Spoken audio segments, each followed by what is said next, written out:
to sit there and go, I'm sad and I don't feel good and I don't feel happy. Like, you just sound me. I'm so important. I should be happy. What about me? How do you be depressed without narcissism? And how do you be depressed without absolute selfishness? Bad things happen to you. Bad things happen to everyone. I'm not saying you don't have a hard life. I'm not saying you shouldn't be sad. I'm not saying that. I'm saying your obsession with how you feel and no obligation or no concern for the people around you or your duties or the things you need to do is why you feel the way you feel. I find it remarkable that some of these famous people kill themselves when they have kids. Yeah.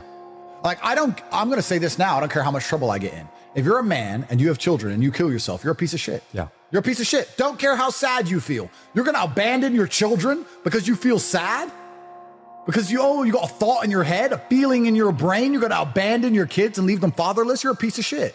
Cowardice. You're a coward. And the fact that you will even do that shows the absolute narcissism these people operate under. That they feel like their feelings matter more than the upbringing of the children they birthed. It's insane to me. And if you actually have a sense of duty and a sense of purpose beyond yourself, it's very difficult to get depressed. It's very hard for an individual ant or an individual bee to be depressed if the beehive is functioning. I can't be depressed when I'm in a matrix attack and they're trying to destroy my life and they want me to be sad. I can't be, because I have children to pay for and I have a business to run and I have employees to pay and I have things to do. I don't have time for it because I have to think about something other than myself. So I don't think depression, and in fact, we'll go back to the original point I was going to make. Depression, along with Satanism, along with a lot of these ideas, along with even the LGBTQ crap, it's all about how I feel. Yeah. It's not about how does this affect other people. We talked about Mr. Beast earlier. None of these people sit there and go, I feel like changing gender. How will this affect all the children who watch me? How will this affect society? They're so selfish. They only care about themselves. So the Matrix is trying to push selfishness. It doesn't like us to look at the fellow human and see them as something akin to ourselves, because then we're going to be harder to psyop. They only want you to care about you and only you, which is why they push the divisions, right? It's why they push racism on purpose.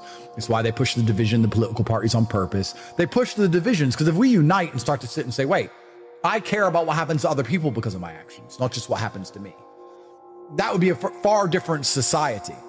So Satanism, I think it's being pushed for the same reasons a lot of things are being pushed. I think if I was in charge of the Matrix and I had to try my very best to control everybody, the first thing I'd want to do is split them up. I'd want everybody to be selfish and self-obsessed and have their little robot at home and their little pod and obsessed with their Apple TV thing on their eyes. Bro, I see that and it scares me. I see people in public with, what are the Apple Vision Pro? Yeah. Do you know why feminism's collapsing? I'll tell you. Because the world's getting harder and the good days are over and we're about to enter a period of chaos and war and difficulty. And inflation is here to destroy all of our currencies. And it's getting harder and harder to even make a living or travel anywhere or live a good life. And you often find that as soon as things get difficult, even the feminists want to make you sandwiches. You soon learn that even they are the first ones to say, this whole working thing, this is hard. How about you do all the work and I'll look after the home? Feminists will instantly abandon their ideals as soon as it gets difficult. And we're there. So as the world gets more difficult, all the feminists are putting on aprons and begging for me, trying to make me a sandwich, and they're all rejected, unfortunately. But it's amazing how the reality of life can destroy these ideals. And as the world gets harder and harder, I mean, let's put it this way. If World War III were to come to America, heaven forbid, all this transgenderism crap would go out the window. Yeah. Because now it's time to do something real. And feminism might be the first one to fall. And unfortunately, it's a shame it takes such hardship for the holes in these ideals to be pointed out. But the reason feminism isn't being purported and the reason it can't be sustained anymore and the whole idea of misogyny and all this crap is falling apart is because life is hard. And men are good at doing hard things. Men are better at a hard life than women. The women I know, I don't want them to be good at hard life. I would hate a woman to be as resilient as me. If I met a woman who could go through the things I went through and survive, I'd be very concerned. I wouldn't find it attractive either. I like a woman who would cry when bad things happen to her because I like her emotionality. I like her femininity. But as the world gets more and more difficult, men are better at that. And that's why all the feminists are throwing their ideas out the window. You can notice now, bro, 2020, 2019, feminists were all over social media. Yeah. Now it's all these girls saying, I never wanted a job. I never wanted to work. Who tricked me? Well, you tricked yourself by falling for the psyop. And now no man wants to take care of your ass because we've seen your old social media when you're talking about being a boss bitch, traveling the world, fucking partying on boats with your tits out. Now no one wants to look after you. You should have been a feminist. You should have thrown that shit away from the beginning. So yeah, feminism's collapsed, and harsh reality has made it collapse because it's not a sustainable idea, because it's not real. And the reality is that men and women are different, and we're better at different things, and we work as a team. And when we work as a team and understand our roles, we do better.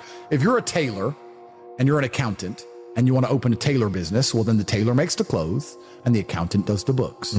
If you reverse the jobs, or if you sit there and say, I can be an accountant as good as you can, and you can make clothes as good as I can, we're the same.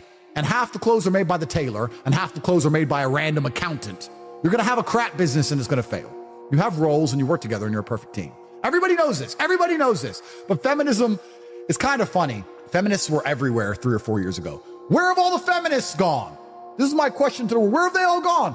Now that inflation's here, now that the world's difficult, why can't I find a feminist to debate with anymore? For a while they were everywhere, and now they're all trying to hide behind a man somewhere and live for free. Where'd all the boss bitches go? Oh, they've all gone. It's funny, yeah. Now that everyone's bored of paying for OnlyFans account and crypto ain't going up like it used to be, all these boss bitches have vanished. All the feminists are out the window now that life is difficult, because the whole idea was bullshit from the beginning. 100%. And that's the thing that I find so amazing. When I say these things to people, all I'm doing is describing human nature. If you're born into the bloodline of, let's say you're born into a banking bloodline, and let's say you're going to all these weird sex parties and you've never worked a day in your life and you live on a yacht and you're just some weirdo banker, right? They're going to believe they're genetically superior to you. Are they? No. Are they physically stronger than an NFL athlete? Fuck no. Are they genetically superior? Are they smarter than the average person? Probably not. But they're going to believe they are because they're born into that lineage. So they're going to believe that they're somehow special and better than you. They're going to believe that they can make you do things that they don't have to do because they're better than you. That's human nature. They're the king on the chessboard and they have a lot of power, and they're going to put you in a position of serfdom because they want to do it. The question is, are you going to accept it? That's the final line now. Are you going to accept that position of serfdom, or are you going to sit there and say, no, I resist. I don't want to do that, and I'm going to get rich and important myself so I can live my own version of reality that I want to exist in. I don't want to exist in your version of reality. You're either a player on someone else's board, or you can try and make a genuine impact. And it's kind of like we were talking about the war earlier and how it's coming for all of us. And every single battle that's ever happened in history, it doesn't matter if it was Waterloo, it doesn't matter if it was one of the battles in ancient Rome or ancient Greece, it doesn't matter if it was the Spartans, it doesn't matter what it was. There's a death toll, there's a number, and there's a few notable names. Everybody died. Yeah. Everyone died. So when they finally kill us, at least they remember our names, sir. Yeah. But all these other people at home who are afraid to talk and tell the things that we tell are going to die just the same. But they're going to be one of 13,044 deaths. There's going to be 13,044 deaths. Matt, Andrew. At least we get that bit. And if you're going to die anyway, you may as well grab the last bits you can get. What do you believe about depression? Do you believe depression is a real thing? I believe that feeling depressed is real. I don't believe depression as a clinical disease is real, no. Really? Correct. You don't believe people can be clinically depressed? I think PTSD is very real. Unfortunately, I have some friends who suffer from that. I know that feeling depressed is real. I believe that the number one power you have against these things are trying to take control of your own mind and affecting your own life. I believe that it's not healthy to hand over all your power and believe that depression is an outside disease that you can't affect. I know that when I've had difficult periods in my life, and also many of my friends, like I've said, suffer from PTSD and been through terrible things. I've lived a very difficult life, and I know people who have, that the things that made them feel better is when they woke up and said, you know what, I'm not going to allow this to damage me anymore. I'm going to take responsibility. I'm going to get up and I'm going to fight this as hard as I can. I'm sitting there and saying to men, look, life as a man is shit. It's always been shit. It's never been good. When men wake up and say, I'm depressed and life is hard and I'm sad and I'm struggling right now, I say, okay, throughout history, men have always struggled. Happiness is for children and women. Name a time in history it was better to be a man. Was it better to be a man in World War II? Was it better to be a man on the Titanic? Was it better to be a man in the Napoleonic Wars? Was it better to be a man when you were sitting in Vienna and the Mongol horde arrived, ready to decapitate any male and enslave all the females? When's it ever been good to be a man? Building the pyramids, was that fun? It's always sucked. The only time being a man ever is good is if you become an exceptional man, which is even something feminists admit, because feminists sit and complain about men and say, well, men have this, men have that, but they're talking about 2% of men. Fascinating. They don't talk about all men. They say men have the best jobs. 2% of men have the best jobs. Most men carry trash. So you're talking crap. So everyone accepts that the best possible human experience that exists is the top 2% of men. Anything below that sucks as a man. You're better off being a chick. So what I say to men is, look, life's hard. It's always going to be hard. It's always going to suck. It always has. The only way to get out is to become excellent and perform at a level where your echelon is so high that you get to live this brand new experience. You need to become strong and smart and interesting and charismatic. You need to become rich, powerful, well-known, connected. You need to do it. I think that as a man, your happiness comes from feeling respected over feeling loved. And the reason perhaps you're happy now is because you have more respect for yourself because of the decisions you're making. And you have self-respect. Yeah. And I think that a lot of men, even if they have self-respect, if nobody else respects them, they're struggling. I think male depression can be fixed with respect. I want to tap into depression. What's your thoughts on that? I think that it's massively overdiagnosed. I say depression isn't real because I speak in absolutes. I think the idea of feeling depressed is real. I don't feel like it's a clinical disease that you catch from the sky and it can't be fixed. I feel like depression is feedback, pain is feedback, and your mind and body is telling you something must change. And if you make those changes, you will feel happier. I don't buy into the idea that it is a disease. I think it's situational, and you must change your situation and your actions and your decisions to feel better. And that's why I say it's not real. It's not a disease. I do not believe in depression. That's just who I am as a person. I don't believe in it. I do not believe in things that take power away from me. So, and people sit there and they try very hard to convince me it's real, which is actually quite interesting because it's always usually depressed people who sit there and try very hard to defend this idea. If you're so scared, if depression's so terrible, why are you sticking up for it? Why are you fighting so hard to convince me it's such a powerful force? Why shouldn't you be doing the opposite? Shouldn't you be listening to me? Whose team are you on? Like, do you want to be depressed? Like, it's insanity. These people are so desperate to push this idea. Said this many times before. I don't believe in things that take away power from me. I don't care if depression is real. I don't care if I'm wrong. I don't believe in something that takes away power from me because I can't become depressed if I don't believe in depression. And that allows me to shield my mind from the idea of being a depressed person. I can feel depressed temporarily, but I can never become a depressed person because it doesn't exist. You can lock me in a Romanian jail cell for 93 days with cockroaches. I will not be depressed. I will feel a little bit sad, of course, but I will never become a depressed person because I don't believe in it. And when I say this, depressed people are like, no, depression's real. It's ruined my life. It's taken everything from me. Depression's real. Depression's real. I said, you sound like it's a promotional team. You sound like it's their PR God. team. It's their God. They're worshiping it. You're worshiping it because it gives you a cure-all excuse for your monumental failures, as opposed to waking up and going, you know what? Maybe I'm a fuck up. Nothing to do with depression. Maybe I've just been fucking up. Maybe depression isn't real and I've just been fucking up and I should fix a few of these things. What have I been reaping? Absolutely. And you'd be amazed how depression will lose power over your life and lose its ability to destroy your life if you stop giving it so much respect and just wake up and say, let me fix X, Y, and Z. What can I control? Let's pretend I'm completely wrong, right?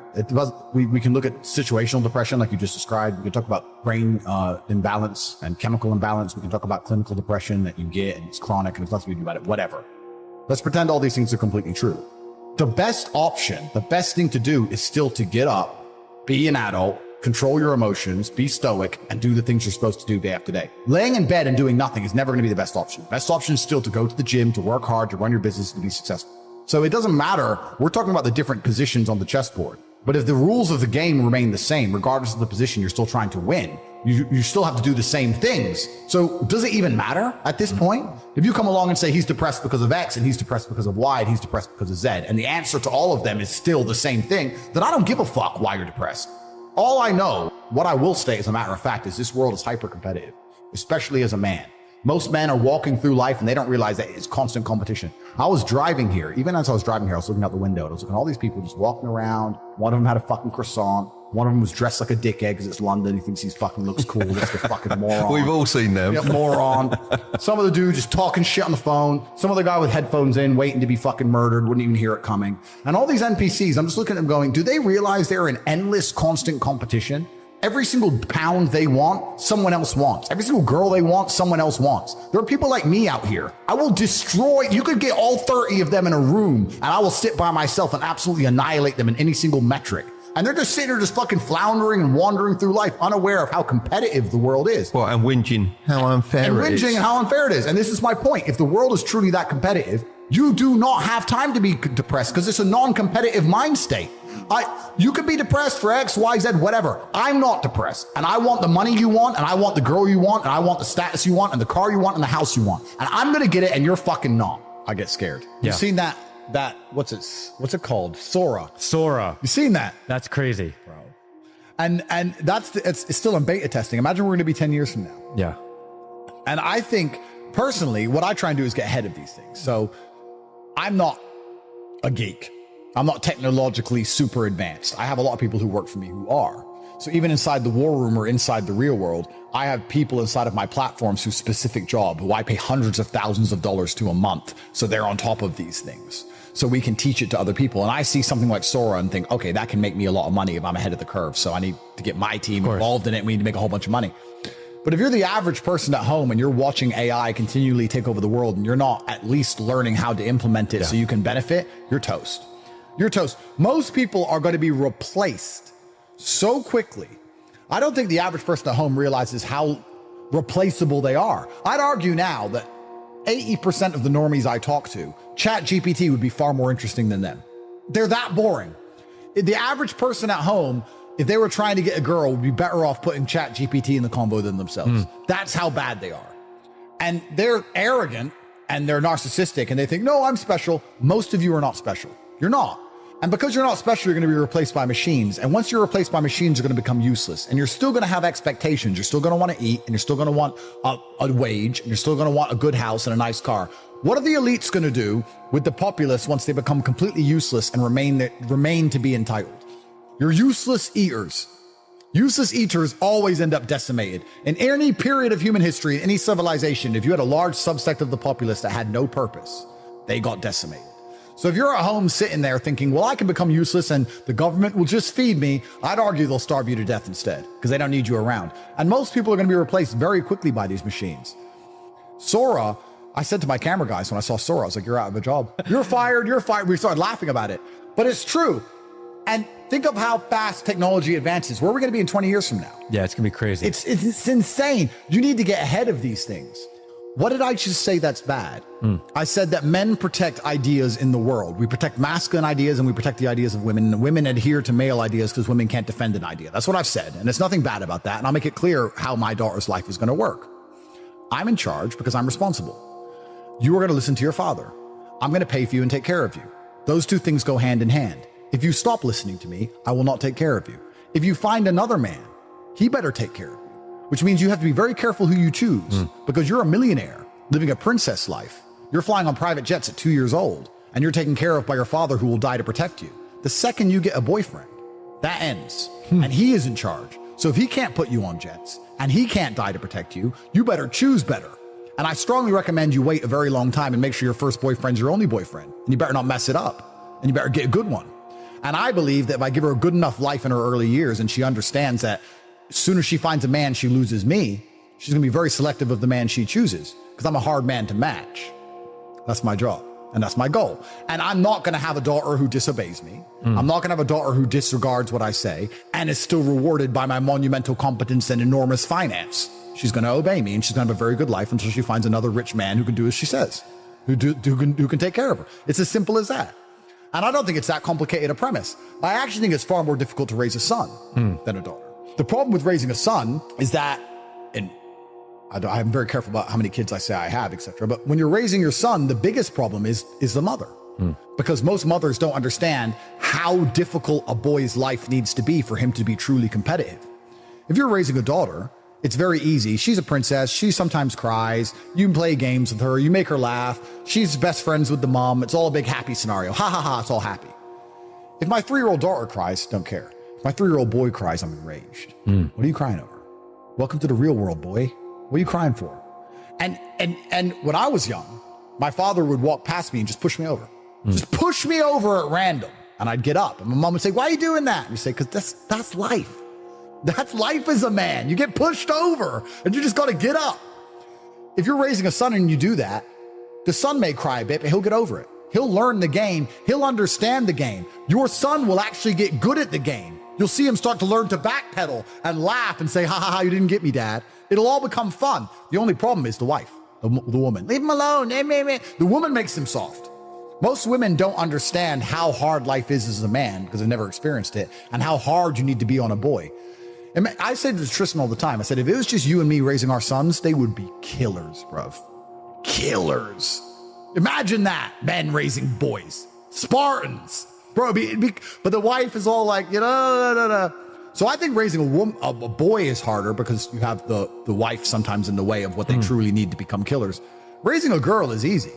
I don't know what boyfriend's going to come along, because my daughter's going to understand. She's going to say to her boyfriend, if we sleep together, all my life ends. And I'm in a Lambo and I'm in a mansion and I'm flying on jets and everything. Can you pay for this? Like, if he can't pay for it, it's over. And I'm unforgiving and stubborn, and she'll know that. You get one shot. You get one chance. Don't mess it up. It can be used for good or bad. Social media can be negative if you sit there and digest bad information, but it's also one of the reasons we managed to get to such large subsects of the population. So it can be a good thing and a bad thing.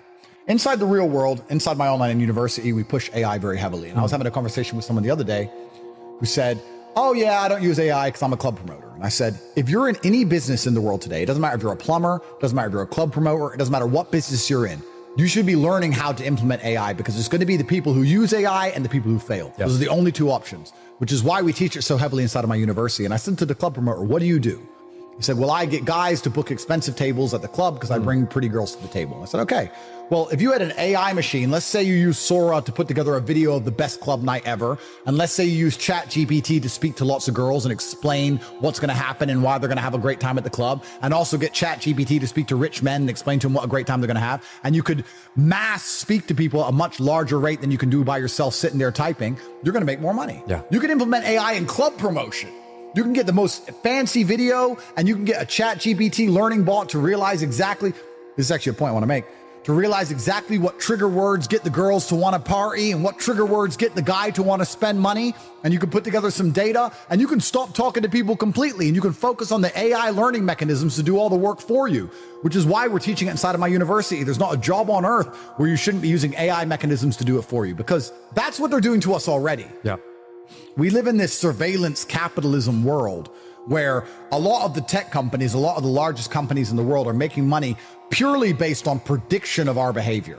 They build digital versions of us online. They build there's a digital Matt, there's a digital Andrew based on all of our spending habits, how long we spend on each website, which part of the website we click on first, which websites we visit, how long we spend on our email, which email topics make us reply. They're constantly gathering data on us and putting together digital versions of us so they can predict our behavior to make as much money from us as possible. And once they can do that, they then try and alter our behavior so that we become more profitable. And they do this on purpose so that we become a person who's worth $12.59 to be a person who's worth $14.03 by altering how we react to certain things. So they're already building algorithms and trying to adjust how our mind works. And if you have a company or you are interested in making money in the world today and you're not considering doing exactly that, you're going to permanently fail. This is the thing about society and MSM and all this garbage and the Matrix. They try and convince you, don't worry if you're being a loser, because people feel sorry for you and you'll get attention for it and you'll be okay in the end. And it's all this temporary fixes of dopamine by saying, I'm sad. Don't worry, bro, you'll be okay. But it's bullshit. They don't care long term. The world doesn't care. Nobody really cares. Chicks don't care. Business doesn't care. You are going to fail. It's kind of interesting because everyone pretends they give a fuck, but nobody does, especially women. And I don't get attacked for women, but women truly don't give a fuck. If you ask a woman the kind of man she wants, she will never say depressed or sad, ever. She wants a man who is ultra capable, ultra competent. I've literally had women say to me, you know what I love being around you? I'm like, what? I don't have to think. I'm like, what do you mean? Because I just turn up and like, we just walk in the hotel and everyone, staff do anything we want and the jet's just on the runway and we just land and I'm in this beautiful place and I don't even know where I am and I get to just turn my brain off and it's great. Like, they want someone who is fun and spontaneous and charismatic and successful. They don't have time for sad dudes. They don't care. So the world doesn't care. The world has never given a shit about sad men. So if you're going to sit there and self-diagnose yourself as a sad man, you're going to have a shit life and nobody's ever going to give a fuck and you're going to perpetually lose forever. And that is your decision. I am so scared of being that person. The idea of that terrifies me to the point where I don't even want to accept that as a reality that can possibly exist. I don't give a shit what happens to me in my life. I don't care how bad it is. I don't care if the worst, most heinous things I can possibly imagine happen to me. I know that my sadness, my depression will be temporary because I will never stay a loser. It is against my creed. It's not in my DNA. I disagree that if you feel depressed, I disagree that you cannot affect it and change your life and take control and fix yourself and feel happier. I disagree with that. Do you think I refuse to accept that there are people out there who cannot become happy, contented individuals. I refuse to accept we live in a world where God has created people who, no matter how hard they work and how good their life becomes, can't be happy. I don't accept that. I accept that the universe is a very giving place and that God loves all of us. And if you try your best and you work hard, you can become a better person. When I say depression isn't real, I'm saying that because I don't believe in things that can take away power. If I believed in depression, I would have been depressed in jail. But I can't be depressed if I don't believe in it. If you don't believe in ghosts, how can you be haunted? You have two people in a haunted house. One believes in ghosts, one doesn't. There's a knock in the night. One wakes up, calls an exorcist, is terrified, looks for a ghost. The other guy doesn't believe in ghosts. Knock in the night. Goes back to sleep. It's the belief in the ghost that gives it the power. If I don't believe in depression, I believe in feeling depressed. Sure, we're humans, we have emotions. Sometimes we feel depressed, sometimes we feel happy. I don't believe in the idea of becoming a depressed person who has depression. I don't believe in that. I don't think that's possible for me. So if I don't believe in it, how can it happen? I don't believe in depression. So why would I not adopt the mindset that makes me the most capable predator I can possibly be? Why not adopt the mindset that makes me as competent and as fearsome as possible? If you have to install software in your own mind, why would I not install software that makes me capable of not only driving a Bugatti and flying on private jets, but sitting in a Romanian dungeon covered in cockroaches? I need to be able to do all of it. So why would I believe in something that made me incapable? I don't believe in depression because I think that even the belief in and of itself, when you feel depressed, you'll start to consider, maybe I have depression. When you go see a psychiatrist who tells you have depression and they want you on pills. It's the belief that goes down the spiral. If I feel sad, I go, I'm depressed today, I'll be fine tomorrow. I do not believe it's a disease that you catch from the sky and you cannot affect. I believe that no matter what happens, I believe you have control of your own mind and you can fight against it. I believe if you change your circumstances in your life, you may feel different. I'll give you a quick example. I had a guy who emailed me saying he was clinically depressed and he was going to kill himself. I obviously am not a psychiatrist, I'm not a doctor. I told him, because I replied to my emails. I said, have you been to a psychiatrist? He said, yes, I'm clinically depressed. I've been on these pills, this amount of time. I'm on antidepressants, it doesn't work. I said, I don't know what to say to you besides this. And he said he lost his girlfriend, that's why I became clinically depressed. I said, listen, go to the gym, get a six-pack first. Once you've got a six-pack, email me again. If you still feel like killing yourself, I don't know what else to say. I'd say, strong body is a strong mind, go train. He went, he started sending me progress pictures, emailing me him getting in better shape, and eventually got a six-pack. He's now a professional bodybuilder. And he said, I can't believe I was considering that. I feel so much better, etc. The doctor was telling him he was clinically depressed and couldn't cure it. He started taking control of his own life, and now he felt better. When I said depression wasn't real, the number of people who would attack me defending depression, this is what I didn't understand. Right? You say depression isn't real, but depression's ruined my life, and it's super real, and it's ruined my life, and I lost my marriage. I'm like, if I told you it wasn't real, you should be coming to me saying, tell me how it's not real. Please help me with my depression. Why are you trying to convince me that it's real? Why are you sticking up for it? And why are you defending depression? And why would I adopt the thinking of someone who's sad? Why would you're going to convince me to take your worldview. You just told me your wife left you, you're fat, and you want to kill yourself. And you want me to sit here and go, with my perfect life, and go, you know what, I want to think like this guy. You're out of your mind. I don't believe in it. And because I don't believe in it, it's made me the kind of person who can't become depressed. And the reason they don't like me attacking that is because depression is a fantastic way to subdue a population, right? If everybody's depressed, it's hard to have a revolution. You're depressed. Oh, they've locked us all in our houses. I don't want to go outside anyway. I'm sad, right? So depression's a fantastic tool of population control. They have no problem with you being depressed. They have a problem with you being the opposite, principled and energetic. No, you don't want principled, energetic people. That's a problem. A bunch of depressed people, easy. If you had to invade a country, would you rather the opposing army be principled and energetic or depressed? I'll tell you, I would not want to be invaded by a cheerful army. Absolutely. That's scary. They're having too much fun, right? You want them all to be depressed. So a morose army is easier to defeat. I agree. Absolutely. So depression is a defended idea. You're not allowed to even talk about it. You're not allowed to help people get out of it, right? They like the idea of a depressed population. And this is what I say to people. Now, I'm not stupid. I understand like PTSD is real. I understand mental health is real. I'm not saying that, but I say if you're an 18-year-old boy or 18-year-old man and your life is pretty much okay, bacteria didn't steal your eyesight, which could have happened. You never had a car crash and lost both of your legs, which could have happened. You're actually very fortunate. And you wake up and you say, I'm depressed. I think you're an idiot. I don't think you're depressed. I think you've been psyoped.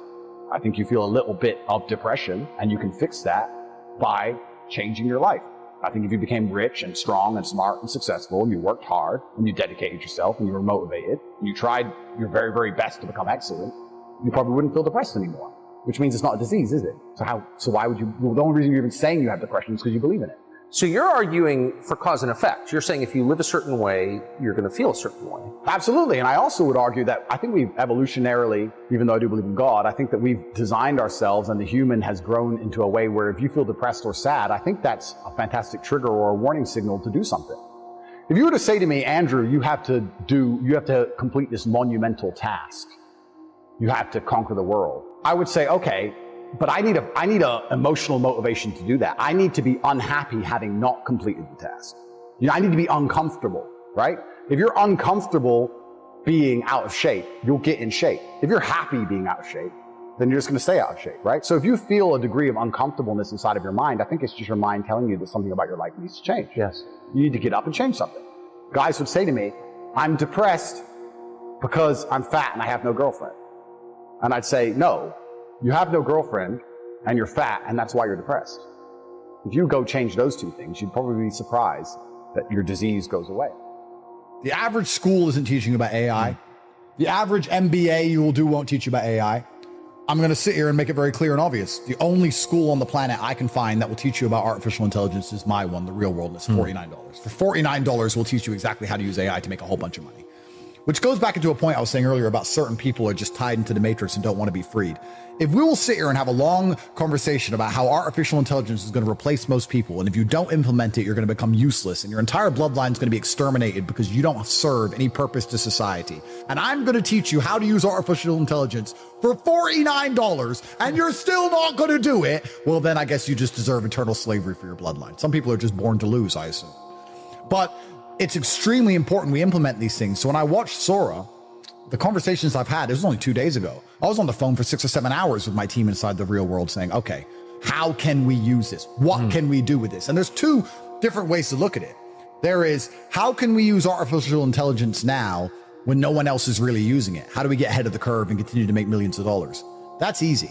The real question is, how do we use AI when everyone else is using it? Once it becomes mainstream and everyone else can do it, when everyone else can produce adverts at the drop of a hat, when everyone else can make their product look fantastic when it isn't, when everybody else can use ChatGPT to be extremely funny and charming and interesting, when there's neurolinks in their brain and everybody can talk like Andrew Tate, because right now only Andrew Tate can talk like that. When I lose my ability to speak more concisely and compendiously than everybody else, how do I compete then? That's going to be the hard one. But right now we're in a transitional period where it's easy, because if you join the real world or you pay attention or you learn these things, you're so ahead of everyone else. It's like the first person to turn up to the gold mine and you could just dig and pick up all the gold, but there'll become a time where the gold mine's flooded. And that's where you really have to think ahead. So we had a long conversation about how to make a bunch of money now, and that was easy. But the real question is, how do we all make a bunch of money in 20 years when AI is standardized? That's what's going to be the interesting conversation. The amount of websites which, I mean, copywriting is a thing, right? And it still is a thing. But the amount of websites which could benefit from a complete copy change with ChatGPT would make their copy better than it currently is. Yeah. The amount of average electricians have a little terrible website somewhere in Texas, and you could literally ChatGPT their entire website, and you could charge them money for that. And they don't even realize that you use ChatGPT because they don't have a clue what it is because they're behind the times. And you could literally make money for 10 seconds. Now, if you could get an AI bot to reach out to them all, if you get an AI bot to speak to them all, if you could produce them a movie using Sora, showing the coolest electrician on earth, like there's so much potential that could be done. It's so ridiculously easy to make money if you actually try. But implementing AI is something you need to do because it's the future. It's like ignoring gunpowder. If you ignore gunpowder, you'll lose the war. You could have looked at gunpowder at some point and said, we got bows and arrows, it'll be fine. No, it won't. As it advances, it's going to get to the point where they soon have Gatling guns and you're all toast. And it's exactly the same in the business environment, which is why we're implementing AI. Inside the real world, we don't just have an AI campus, we implement AI into every other campus. So we have a specific campus on artificial intelligence, and then we implement AI in our copywriting campus and our crypto campus and all of our other campuses. We have 18 of them. But it's super important that it's done. And I'm kind of also, we talk about fraternity. I'm not going to lie. I'm very glad I have such a good network of people, because I have so many people who work for me and people around me who know things I don't know. And it's amazing. And I'll tell you another thing that's kind of scary. There are so many kids nowadays that are smart, bro. I have 18, 19-year-olds who work for me doing this AI stuff. And I'm like, bro, I'm a dinosaur now. I'm like, I don't know. I can talk, and you can't talk like me. Yeah. You're socially awkward and weird, and you can't get laid. I can do all that, but you're doing this, bro. They just figured it out. Bro, it's crazy. The world's changing so fast, and you need to have a team of people. It's kind of like the chessboard, right? I think one of the problems we have in the West, especially, I've noticed, I feel like families in the East are a little bit better. Certainly Islamic families are better, but in the West, everyone wants to be the king on the chessboard. Yeah. But truthfully, to have a good team, you need a king, and you need a bishop, and you need a rook, and you need a knight, and you need pawns, and everyone needs to know their job. And if everyone does their job well, you win the game. Especially the queen. She's another piece on the chessboard, one of the most powerful pieces. If everyone does their job right, then you're fine. But when you have a bunch of people trying to be the king, then it all falls apart. So I think one of the powers of my fraternity especially is that I have my role and people have their roles, and we work together and we forever win. We never lose. The Matrix says you're misogynistic for trying to protect and provide for women. For me saying, I don't believe a woman can do the things that I can do because I'm born a man and I have capabilities she doesn't have, and vice versa. That makes me a misogynist. I don't believe I can get pregnant. I believe she can. I don't believe she can fight. I believe I can. Why does that make me misogynistic? Why does that make me misogynistic to say that I can protect and provide for my woman better than she could do for herself? How does that make me a misogynist? And every single woman I meet is like, I wish I met a man like you who would protect me and provide for me. I'm like, I know. So where is this misogyny garbage coming from? Well, it's coming from a small vocal minority of psychopathic feminists who truly hate men. The only hate is coming from them. I don't hate women. If I hated women, I wouldn't want to protect and provide for them. If I hated women, I would endorse feminism. If I hated women, I'd say, go get a job, protect yourself, stick up for yourself. If a man breaks into your house, you fight them. We're equal. That's what you do when you hate women. You don't protect and provide for them. The whole thing's a psyop. But I think the misogyny feminism garbage is actually collapsing much faster than a lot of other narratives. It's very hard to find anybody who still believes in that crap. Women follow trends.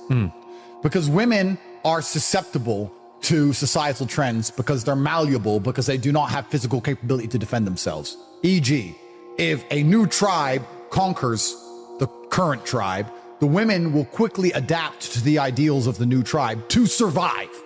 So when the Nazis conquered France, the French women slept with the Nazis.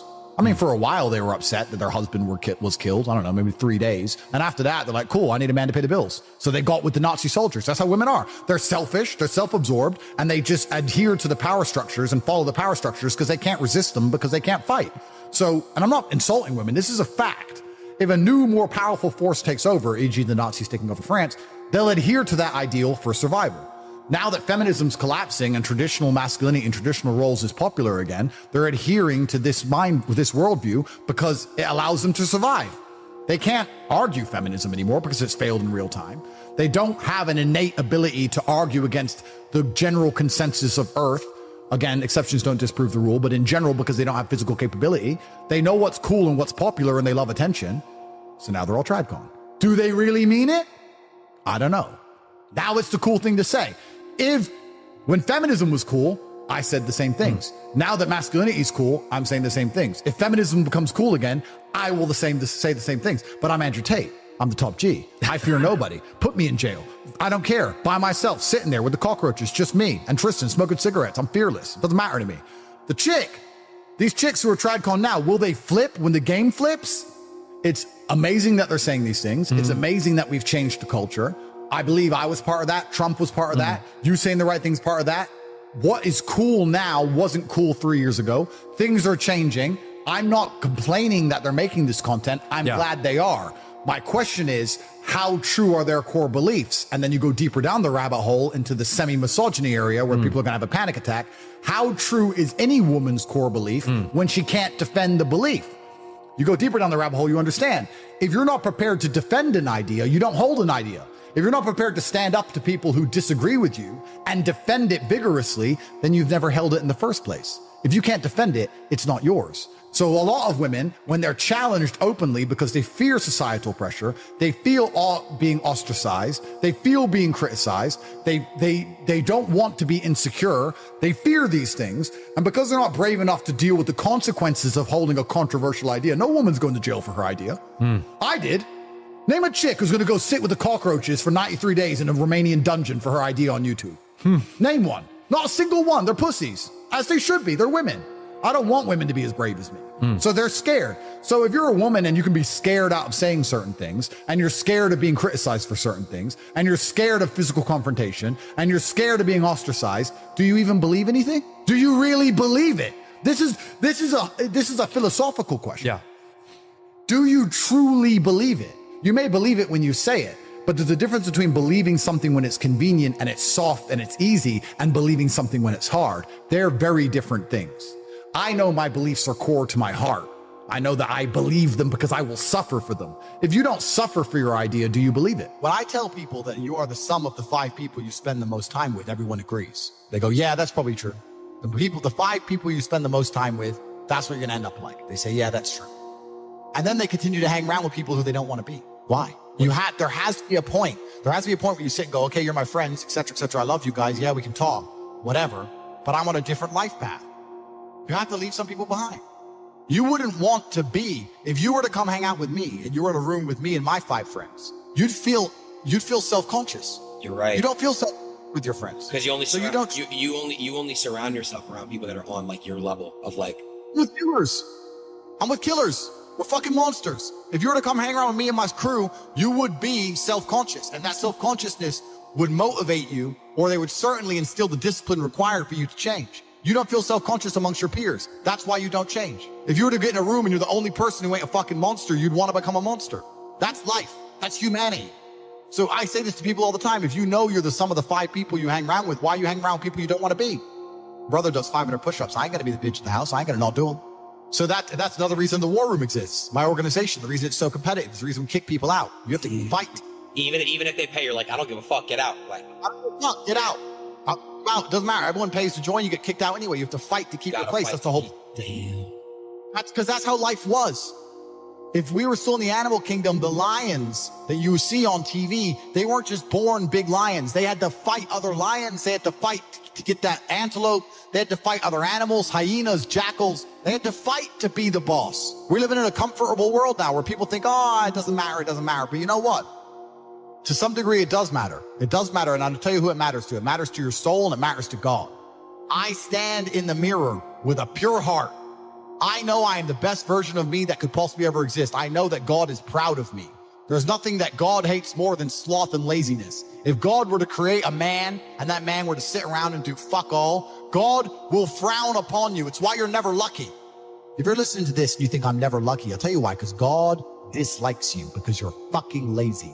Start to work. Start to show God the beauty of his own creations. You'd be amazed how lucky you'll become. God is unhappy with these people.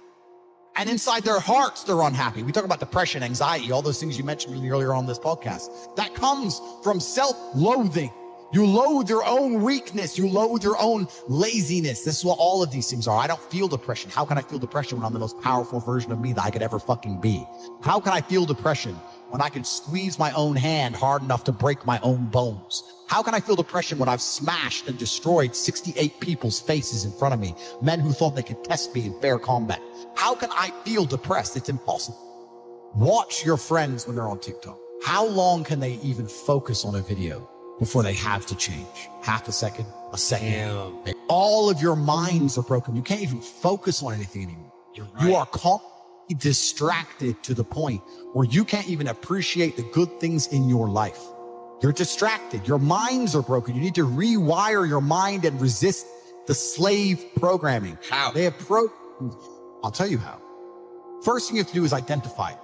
You have to identify what is happening to you. I use my mind to break the trap. What I do is I allow my enemy to manipulate me on purpose. And then I use my mind to break the trap and punish the perpetrators. I will sit on TikTok for a day and I'll just enjoy TikTok. And by the end of the day, I'll watch myself. How quickly I'm looking to be entertained, how little time I give a video, how fucked up I am. And then I'll blink and I'll cure my fucking brain. You must allow yourself to be manipulated and you must fix it. All of it. You just talked about not appreciating the things you have. Then blink and cure your brain. It's not difficult. There's just no competition because everybody's fucking distracted. They're getting distracted by this, distracted by that, watching fucking Netflix, jerking off to Pornhub like fucking jackasses. It's so easy to win if you can control your own mind. But it seems that nobody fucking can. And that's how the people who run the world keep the world running, because they have all the slaves exactly where they need them to be, permanently distracted and semi-depressed, working their asses off in jobs which will never satisfy them and never pay enough money. That's the matrix. It's not a matter of how I feel or how I'm motivated. If I was depressed, it's impossible, but if I was depressed, my life would be, and the day-to-day activities would be exactly the same as if I was ecstatically happy. You wouldn't be able to see a difference. I'd be up at the same time. I'd be in the gym the same. I'd be doing the same shit. Those are my duties as my duties to God. How I feel has nothing to do with it. Completely unrelated. How I feel is unrelated to my duties to God. They don't change based on how I feel. They're the same, and they will be completed because I refuse to fail God or my bloodline. You could take 150,000 of these people and travel back in time and stand them in front of their ancestors. And their ancestors who fought fucking saber-toothed tigers or escaped the Mongol hordes or managed to dodge bombs in the Second World War. All the shit they went through just for this fucking cretin to be born. And to look at him, who he is, listen to his life story, listen to what he does on a day-to-day basis, and they would feel nothing but fucking shame. Your ancestors did all that shit, all that struggling to survive, hunting and gathering, fucking avoiding enemies, anything it took, dying at age 30 from a tooth infection, all the crap they went through just for you to be born so you could smoke weed and jack off. That's what your ancestors died for. That's what they worked so hard for. If you were born 100 years ago and it was the 1920s, you'd be in some ditch in northern France, living in the fucking mud, hoping not to get killed by a random sniper in some bullshit war you barely understand for 4 years. Then you'd come home and hope your wife hasn't been bombed. Yo! You understand? But that's the work. That's the world. The world has become exceptionally easy for a lot of men. It used to be a different place. Most men were cannon fodder. Most of us would have ended up in wars, dying for fucking no reason. Damn. Now we don't have to do that. So because we don't have to do that, men think it's okay to just become comfortable now. You're not supposed to be comfortable. You were never evolved to be comfortable. You're supposed to be uncomfortable. Right. And if you make yourself uncomfortable constructively, it's very easy to be anything you want. I find it amazing that people will sit there and spend all their time upgrading that character, making as much money as they can, getting the best guns, getting strong, getting some hoes, meeting important people, getting the best car. They'll do all that in a game, but they won't do it in real life. I find that incredible. My life is GTA. I don't need to play a game for GTA. If I want a gun, I'll fucking buy it. If I want a car, I'll fucking buy it. I want a bitch, I'll get her. It's me. I am GTA. I don't see why people play the games. They play the games because they're scared of loss. Because if you die in the game, you get another chance. If you lose in the game, you get another chance. In life, you get one shot. Damn, But if you get some balls, that's what life is as a game. That's what life is as a man. This is one big video game. You get to upgrade your character. You're not born with any value. All these women that you just put me on with are born with value. They're pretty already. They're gorgeous already. They're good looking enough. Even if they're a 5, someone's going to give a shit they exist because someone wants to fuck them. As a man, if you don't make yourself valuable, you have no value. You have to get up and do it. Just like a video game, you start with fucking 0. You have to decide if you want to complete it. You have to upgrade your character.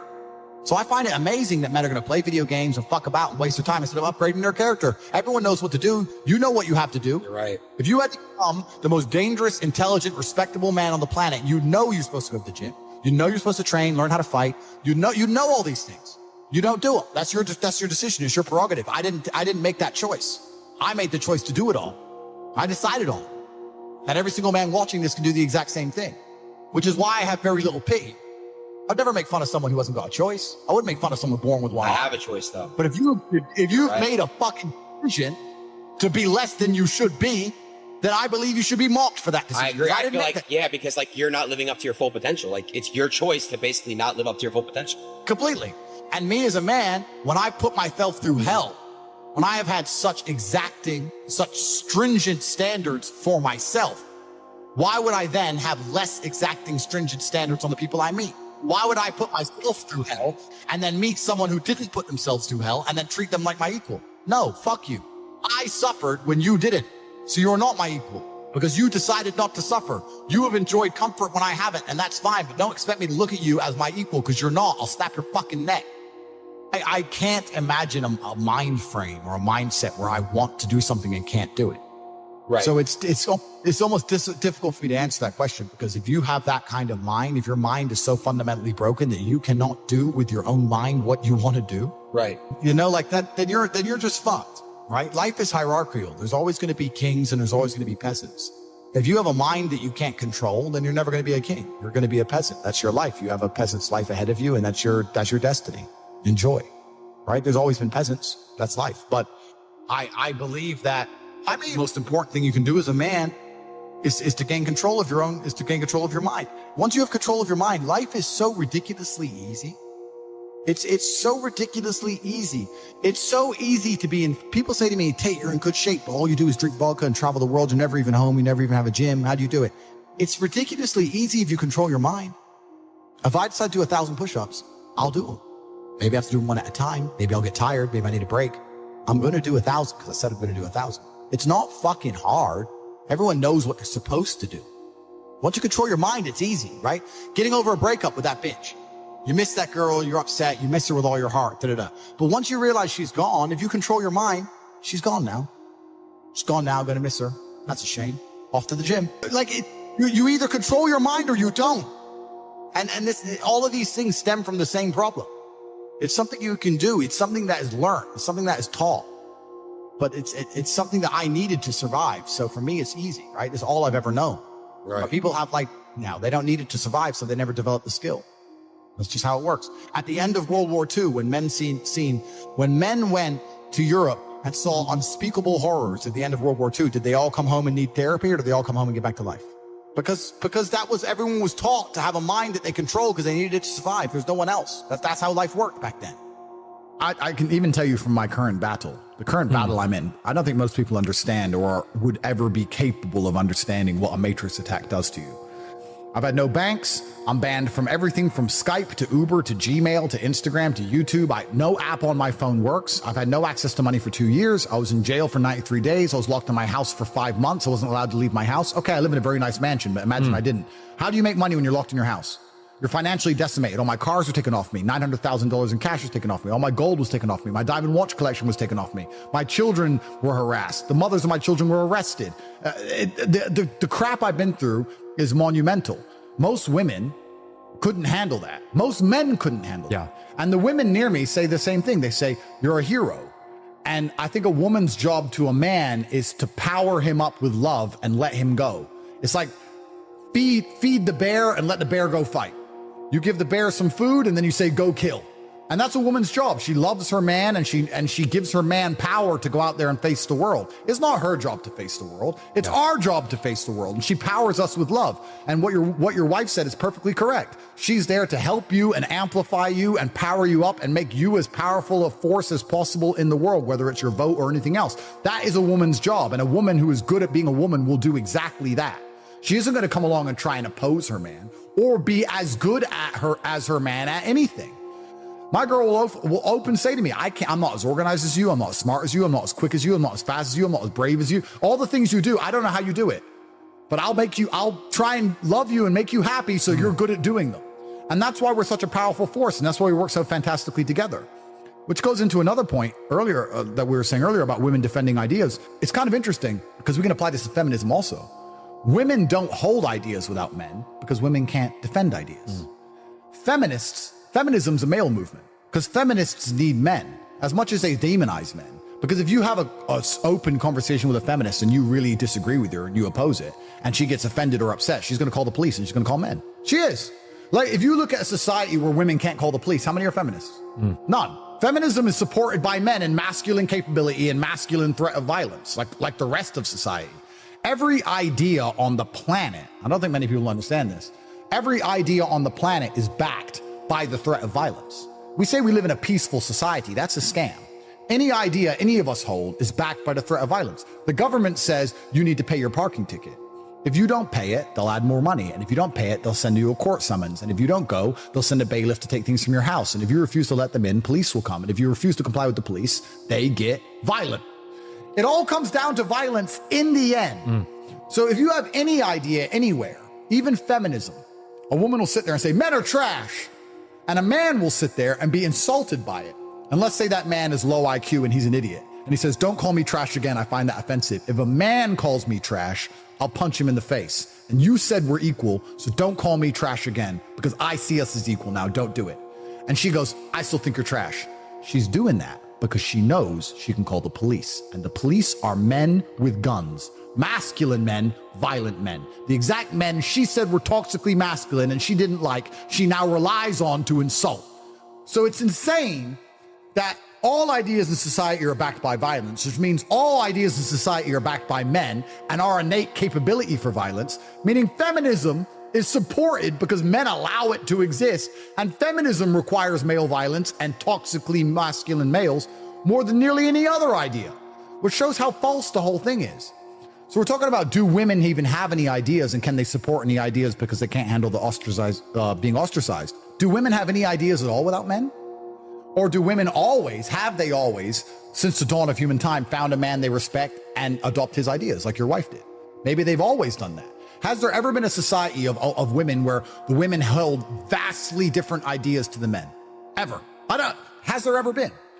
I'm a feminist. So as a feminist, I believe that women are adults and they're sovereign individuals and they come to their own conclusions and make their own choices. And I believe, just as I'd explain to a man very calmly, fairly, and rationally, that if there is cause and effect in this universe and that all of their actions will have an equal and opposite reaction.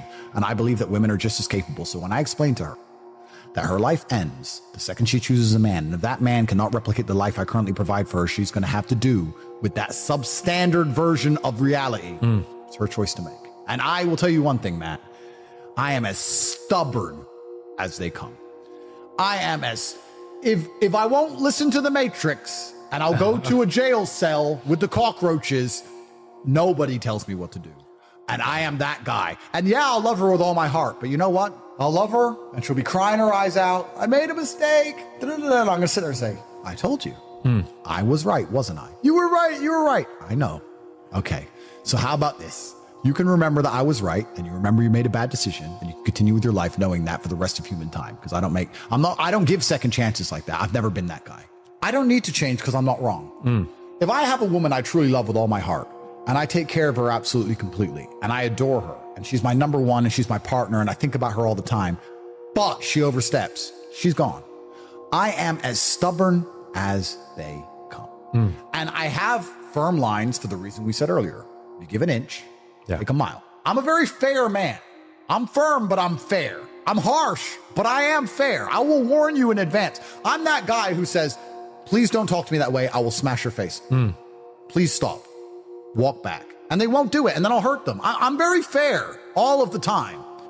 And I've been told the same thing in relationships, and I've never yet crumbled. And we'll see with my daughter. Perhaps God will teach me a lesson. We will see. But I'm not concerned about my daughters, truthfully. Yeah. I think my daughters will be looking for a man like their father. And if they do that, then they'll be okay, because I know the kind of man I am. I'm worried about my sons, not because it's particularly difficult. I just feel like I have a very vested interest, because they're going to be the kings of an empire. So they're going to be inheriting hundreds of millions of dollars. They're going to be known as my son. I'm not having some average son. Like, no, he has to be a warlord. I expect, for everyone watching this, the UFC roster in 20 years from now will be Tate. So that's what it's going to be, because they don't need to make money. I have money, so they're just going to be killers. They're going to be warriors. So I feel like I have a huge responsibility for my boys more than my girls. Maybe that's misogynistic, but that's how I feel. You know, that's true, but I'm not going to lie. I have massive expectations for all of my kids. They better be better than me at everything. I refuse to accept the expectations too high. I don't care. Don't care if the pressure's too large. Yes, you have massive shoes to fill. Get to work. I am refusing to allow... Bro, if my father was still alive and I tried to say, oh, Dad, you know, the last name Tate is hard to live up to and don't know if I can do it. Bro, I don't think I wouldn't be alive. What's wrong with you, son? Like, I was raised, it's kind of interesting because I was raised in that environment where I had massive expectations on my name put on me because of my last name. And it encouraged me to thrive. All it did was make me paranoid I'm not working hard enough. All it did was make me concerned that I don't try hard enough. And even if I'm trying my best, I still feel like I'm not trying hard enough. But that's propelled me to the massive success I currently enjoy. I'm the highest possible echelons of finance and masculine capability. I'm happy I had that expectation on me. I would change nothing about my childhood. And I want massive expectation on my children. And if they fail, that's fine. But what did we say earlier about indoctrinating our children? That's what I expect. And if they fail, it's not going to be because of the ideas I put in their mind. It's going to be because of the ideas the Matrix has put in their mind, which means I've, I guess, to a degree, failed as a parent and they failed as a human to listen to them. I'm going to sit and say to my kid, no, you are the son of Andrew Tate. You have every gift God could give you genetically. I know how good I am. I know how good you can be if you tried like I tried. You even have more advantages because I grew up with no money. You're rich now. You haven't even got to worry about eating. I didn't have food. You have food. You could do anything. If he starts to sit there and doubt himself, it's because the Matrix got to him, which to a degree is my failing. And also it's his failing for listening. He should believe in himself absolutely and completely. And there should be a podcast in 20 years from now where a man sits down who's slicker talking than I am, who's more knowledgeable than I am, wiser, smarter, all of it. I expect the next agents of the Matrix to be furious at my offspring and putting them in jail. I expect absolutely nothing less. They're born for war. They are born for war. All of my sons will be born for war. All 30 Andrew Tates will exist purely to be a thorn in the side of authority for the rest of human time and pay homage to me. And when people ask them on future podcasts, why are you such a pain in the ass to the Matrix? Why don't you have your AI QR code tattooed on your head? They're going to say, because my father wouldn't allow it. And I will live into eternity in the memories of society because all of my 30 sons are continually resisting the enslavement of humanity. John Connor will be replaced by the future Andrew Tate against Skynet. That's why they exist. I'm not paying for their lives or dealing with their mothers for anything other than their resistance to enslavement.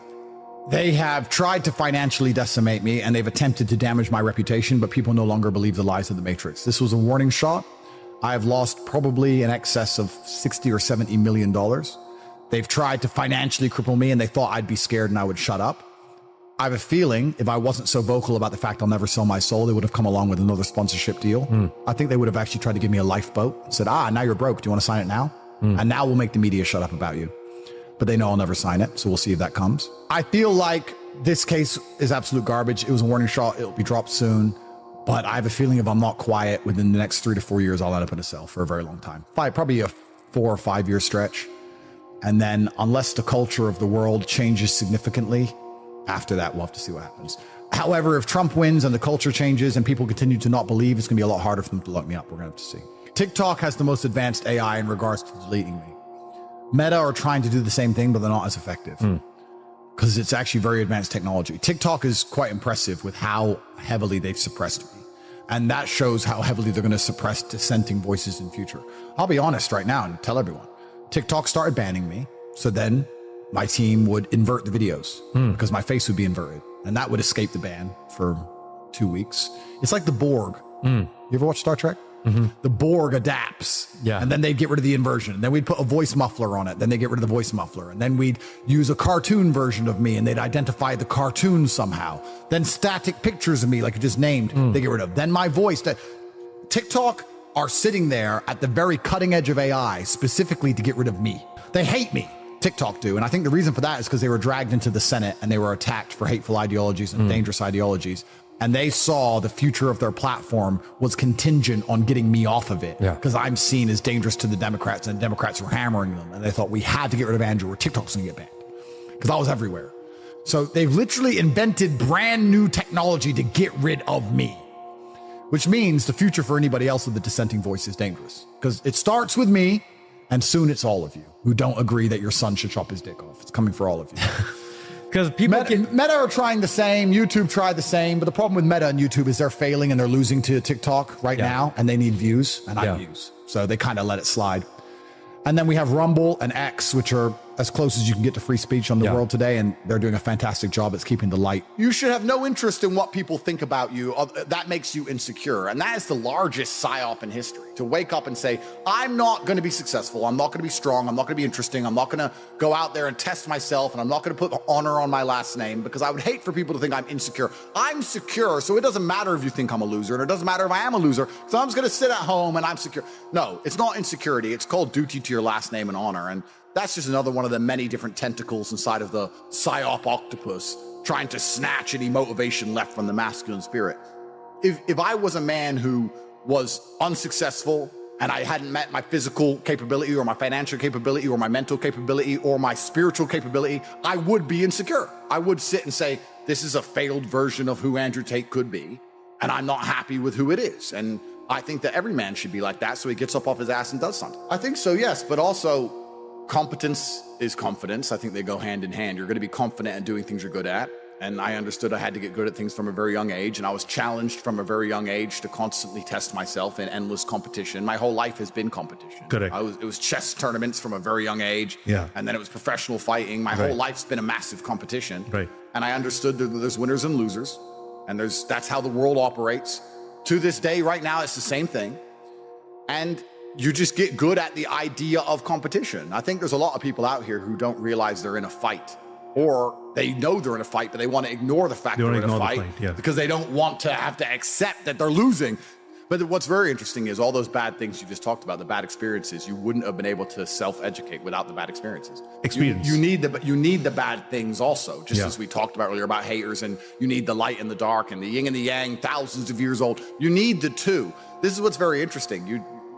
The point you made is very, very, very pertinent. There's a lot of people who complain about the bad things that happen in their life, not understanding that without the bad things, you'd have no life at all. You need all of the bad things. You need the mental struggle. You need to go through things which you regret. You need to sit there so that if you've never regretted any action you've ever taken, how can you sit and make a intelligent decision for the future? You can't do it. You need to sit and say, well, I felt the sting of regret for X. I don't want to feel the sting of regret for Y. You need this experience. And that's what life is all about. People think that life is just the good times. And this is the massive misconception. Love is a perfect example. Let's use love. Because people think being in love is holding hands and I hold hands and we cuddle in bed. I love them. Love is the whole spectrum. Love is missing them. Love is breaking up with them. Love is being sad they don't text you. Love is the whole circle. There's no up without down. Anything that has the ability to emotionally affect you positively has the ability to emotionally affect you negatively. There's nothing in the world that can only affect you in one direction. Even something as asinine and stupid as an object. We'll go back to cars because I used it earlier. If I buy a car for 6 million euro and it makes me very happy, if that car sets on fire at random, I'm going to be extremely angry. This is what happens. If it's a Nissan, it won't make me happy, but if it sets on fire, I won't be sad. They're directly correlated. Anything in the world that makes you happy that you currently have, whether it's a person, whether it's a job, whether it's a scenario, whatever it is, also has the exact inverse capability to make you extremely angry. So you have to accept. That's because I think I have confidence in myself to get it all back. And that's also because I have quite a lot of emotional control. And then perhaps, maybe I'm a little bit of a sadist, I don't know. But when bad things happen to me, You love it. I kind of enjoy it. And I think that maybe it's perhaps I just enjoy it for the story. Perhaps my whole life is not about trying to find comfort, it's trying to find challenges, and it's trying to find stories. I'll be very honest with you. Even in jail, my brother and I kept saying this is probably the best story, one of our best ever stories. That's what life is about to me. And if you were to say to me right now, Andrew, do you want to spend a year living in comfort and flying around the world and sleeping with girls and doing whatever, or do you want to spend a year in a jail in Mongolia? I'd probably choose the jail. Maybe I'm a sadist. Maybe I'm nuts. But for me, it's all about the challenges. It's not about the comforts. That's what I'm interested in, and I want to have stories to die with. So that's part of the story. Yeah. That's probably one of the best parts. Right. What's going to happen to them? Yeah, dude. Maybe will she stay loyal? Of course, I'm the top G, but come on. But what happens to her? What happens to my kid? How much did I miss my child when I couldn't see them? How did they get to Mongolia to even come visit me? Was I allowed visits? Did I get in a fight in there? Did I die in jail? Who knows? But this is the whole point. Maybe I'm just addicted to the idea of having stories worth telling, because I think if your life just goes well all the time. You know what's really interesting? Because the world's so changed. Well, I think anyone who's with me understands that it's a possibility. Yeah. There's certainly a chance that something bad can happen at any time. They're very concerned. My woman says to me every single night, like, I hope you wake up tomorrow without a police raid. Like, it's just, who knows, right? It's unpredictable. It's stressful, dude. And it's stressful for the woman more than me, because I'm at peace with all of this. In fact, I truly enjoy it. Mindset is your key to everything. Absolutely everything. Join the top G's on Patreon.